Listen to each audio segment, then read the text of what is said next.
Today we will be learning about the poem After Blenheim. After Blenheim is an anti-war poem written by English romantic poet Robert Southey. This poem lays emphasis on the death and destruction that war has to offer. I will be reading out a stanza first, then I will be telling you about the meanings of the stanza. It was a summer evening, old Caspar's work was done, and he before his cottage door was sitting in the sun. And by him sported on the green his little grandchild Wilhelmine. So it was a summer evening, and old Caspar, he was a farmer, his work was done for the day, and he was sitting before his cottage door in the sun, and he saw that his little grandchild Wilhelmine was playing in the green garden, sported on the green. She saw her brother Peterkin roll something large and round, which he, beside the rivulet, in playing there had found. He came to ask what he had found that was so large, smooth, and round. So the grandchild Wilhelmine saw her brother Peterkin roll something which was large and round, which he beside the rivulet in playing there had found, meaning that Peterkin was playing beside the rivulet and he had found something large and round while playing there. Rivulet is a small stream. He came to ask what he had found that was so large and smooth and round. So he came to ask what was it that he had found, something so large, smooth, and round. Old Caspar took it from the boy, who stood expectant by, and then the old man shook his head, and with a natural sigh, "'Tis some poor fellow's skull," said he, "who fell in the great victory." Old Caspar took that thing which Peterkin had found, and the Peterkin stood expectant by. He was eager to know the answer from old Caspar. Old Caspar shook his head and said with a natural sigh that what he had found was some poor fellow's skull. Here, poor fellows means some unfortunate fellow, someone who is unfortunate, some unfortunate man's skull who fell in the great victory. I find them in the garden, for there's many here about, and often when I go to plough, the ploughshare turns them out. For many thousand men, said he, were slain in that great victory. Old Caspar then elaborates and says that he finds many a skulls in his garden because there are many skulls lying under his plot of land. And when he goes to plow the land to make it available for farming, the plowshare is a type of tool that is attached to the cows or buffaloes, and then they pull it and the land gets tilled. So the plowshare turns out skulls from the land because the plowshare kind of digs the soil and then the skulls come out. And then he says that many thousand men were slain here, means they were killed here. Slain means to be killed in that great victory. There was a war that took place here, and those dead bodies were left here, and then the skulls that he finds, that old Caspar finds, belongs to those dead bodies. Now tell us what it was all about. Young Peterkin, he cries, and little Wilhelmine looks up with wonder-waiting eyes. Now tell us all about the war and what they fought each other for. So naturally, as they are children, both Wilhelmine and Peterkin got curious that what was old Caspar talking about. So both of them asked uh, old Caspar that they wanted to know more about the war. What happened in the war? Who fought each other? Why they fought each other? So, with wonder waiting eyes, meaning that they are so curious. They are so curious. With curious eyes, they asked old Caspar about the war. It was the English, Caspar cried, who put the French to rout. But what they fought each other for, I could not well make out. But everybody said, quoth he, that it was a famous victory. Caspar said that it was the English who put the French to rout. To rout means to defeat the French. The English defeated the French, but what they fought each other for, I could not well make out. Caspar doesn't know why the English fought the French or what they fought over for. He does not know why they fought each other, or anything about the war as such, except who won. All he knows is that it was a famous victory. Quoth means to quote. My father lived at Blenheim then, yon little stream hard by. They burnt his dwelling to the ground, and he was forced to fly. So with his wife and child he fled, nor had he where to rest his head. So old Caspar's father lived at Blenheim beside a little stream. They burnt his dwelling. Dwelling means his house or hut, whichever. They burnt his dwelling to the ground, and he was forced to fly. So his father had to flee Blenheim then, because during the war his house was destroyed, burned. So with his wife and child, meaning with his wife and young Caspar, they fled. Since they had lost their house, they had nowhere to sleep. They did not have a roof over their head. So it is said, nor had he where to rest his head. With fire and sword, the country round was wasted far and wide, and many a childing mother then and newborn baby died. But things like that, must be at every famous victory. He again says that with fire and sword, that means by sword fights and destruction by fire, the country was wasted, meaning the country was laid to waste, or was the country was destroyed. And many a childing mother means a pregnant woman, and newborn baby died. So he further says that many newborn babies and pregnant women died.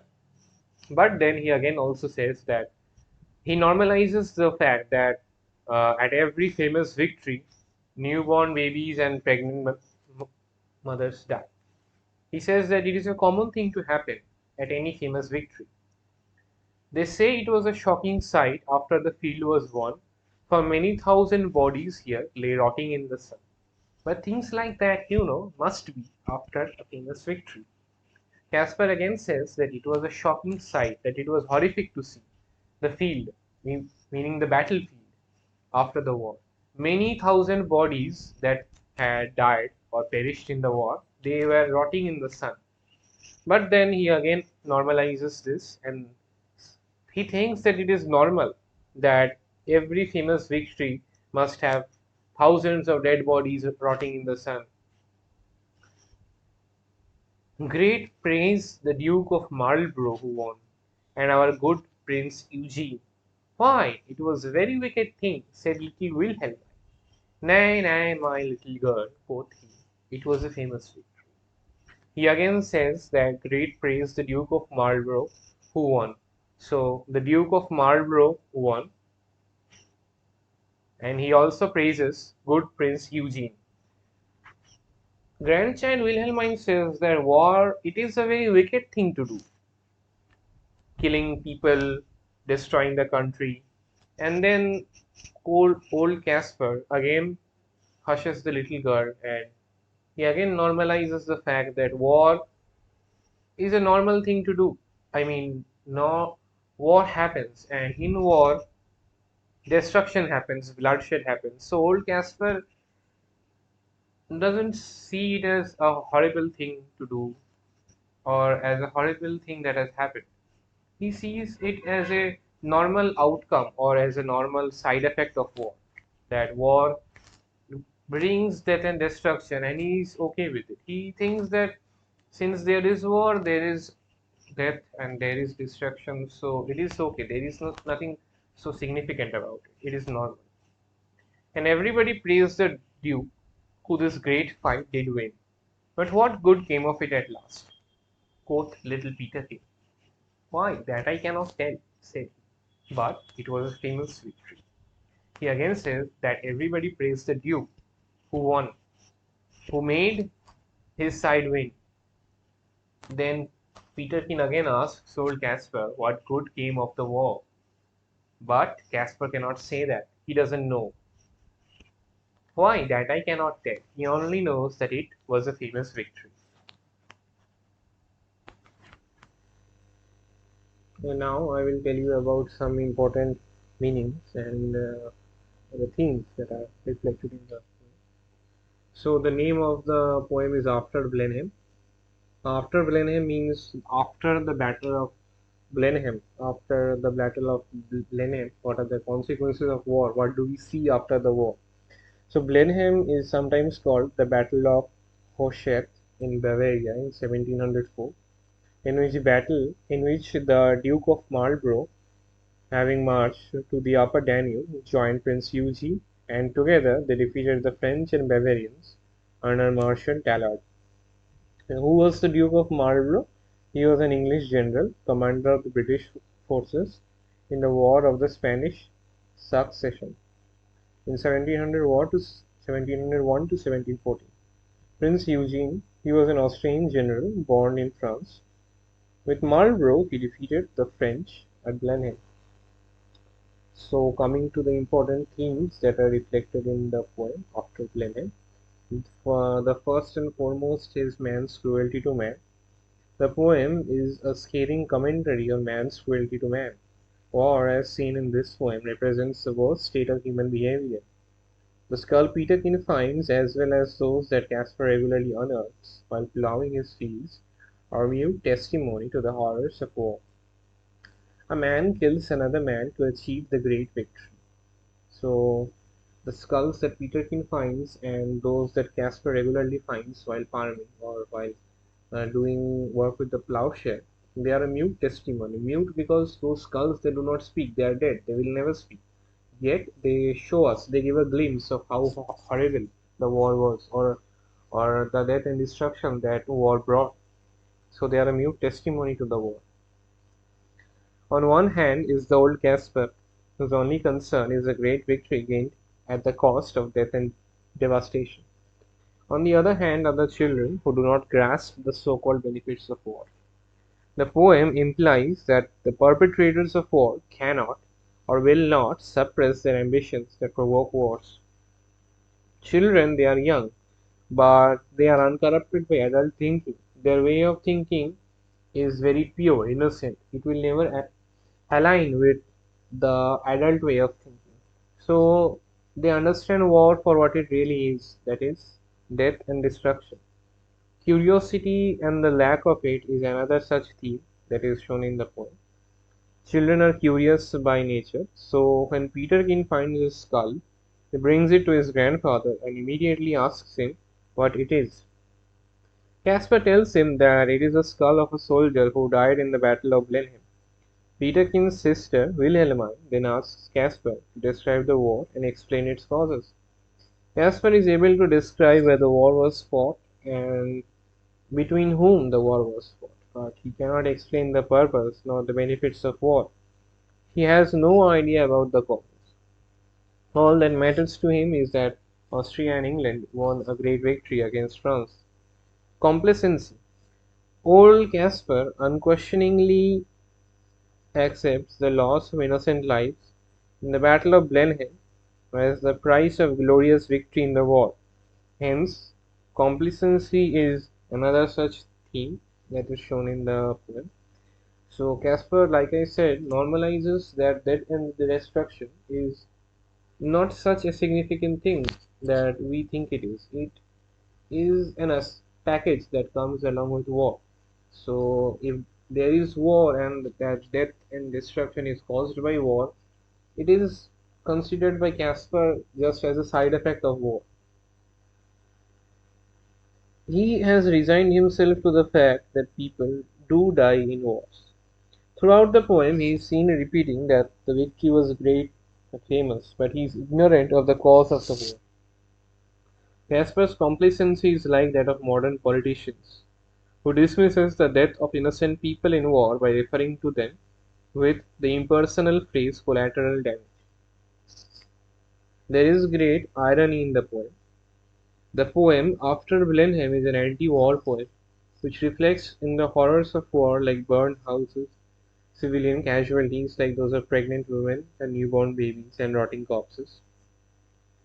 It is, however, ironical that the poem glorifies the outcome of war in the form of the great victory for a nation, at the cost of huge destruction, both of life and property. Although old Caspar is aware of the damage caused by war, and that too, even to his own family, yet he seems to be more interested and aware of the victory achieved in war than its purpose or benefits. His gruesome descriptions, followed by his casual sayings, create an effect of irony in the poem. Old Caspar repeats the verse, "Great victory, famous victory," as this was all he knows about the war. But the irony is that if a victory is great or it is famous, why did it cause such huge amount of death and destruction? Because if something causes so much harm, so much loss to property and mankind, how can it be great? That is the irony in that. It is also ironical that the masses are lured by the leaders into believing that the importance of victory in the war was in the war rather than its purpose or benefits for the common man. The irony exposes to the readers the pointlessness of war. So, there is great irony in the poem, and all of it aims to show that war is pointless.